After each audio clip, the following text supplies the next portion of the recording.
why I planned this hike, this journey today.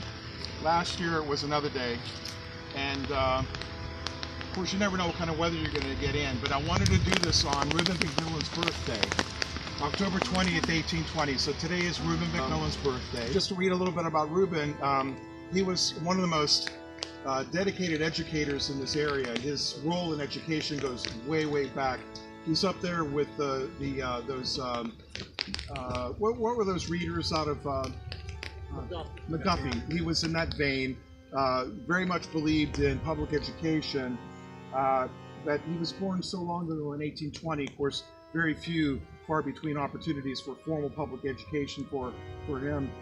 So he basically got his education, his personal education in pieces. And he was getting private tuition, education through private tuition when he could afford it, and the family.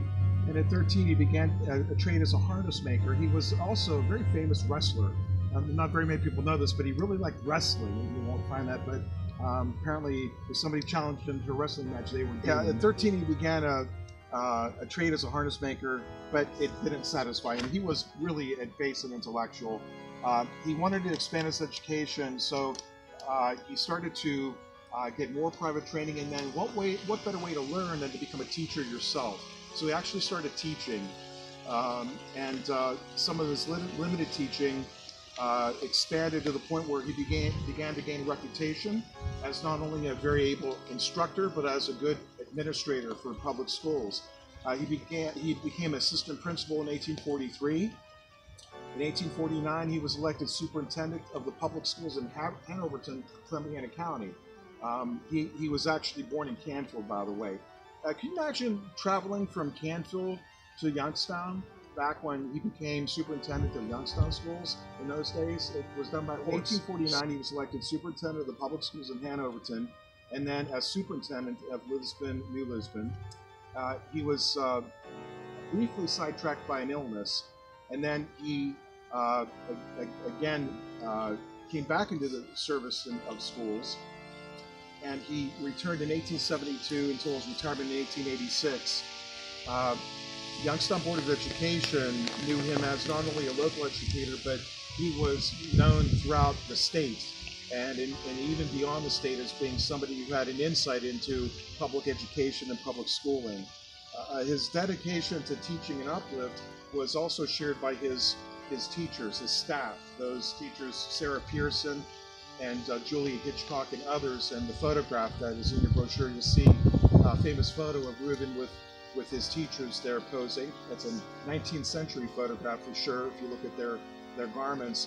But Julia Hitchcock and Sarah Pearson and Reuben McMillan, if there were a few to pull out from all the wonderful supporters of the library, those are the three that I would say are the sort of like the Trinity, so to speak, the core of those who really got the library started. Reuben McMillan for his dedication to education, along with his teachers, his skill as an administrator, and their ability to safeguard a very small collection of reading materials, and then slowly, after the idea of incorporating a public library association, the Youngstown Library Association, once that took hold, then they began to see that not only were they following in the footsteps of many public library adventures throughout our country, especially back in New England, that they saw a wonderful opportunity to enlarge it here in Youngstown.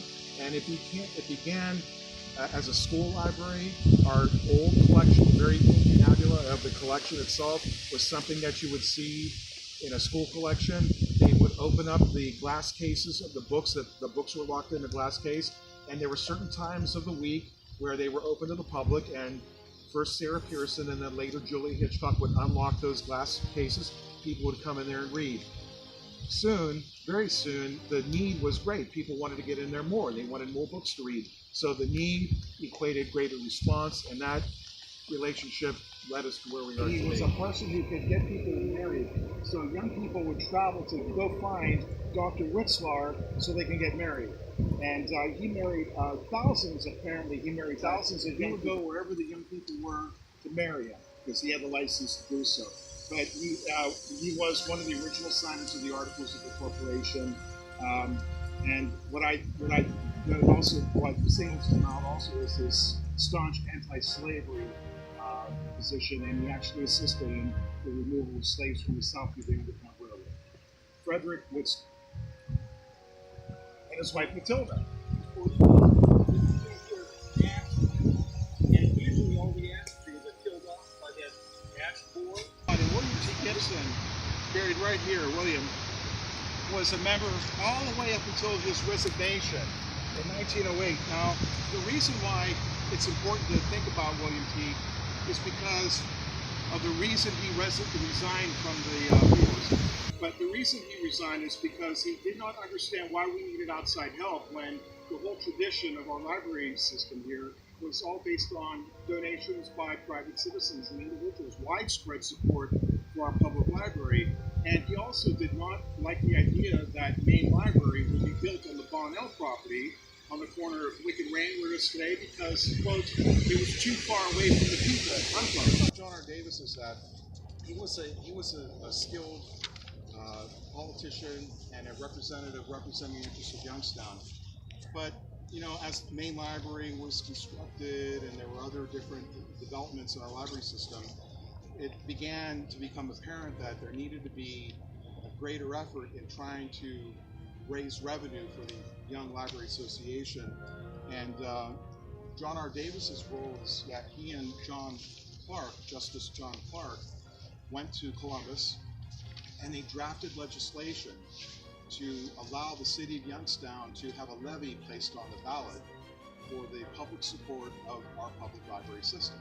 Now, to do that in those days, very much even today, you have to be careful about passing legislation that another area of the state would not want. So they had to tailor the legislation where it would basically only apply to Youngstown. And the way they wrote the language of the law that they would sign would make it such that it could only apply to Youngstown. They used very specific population levels. You know, they were very, very specific. And because of those adjustments, the General Assembly agreed to pass it into law. But John Clark and John R. Davis were the two instruments in making that happen.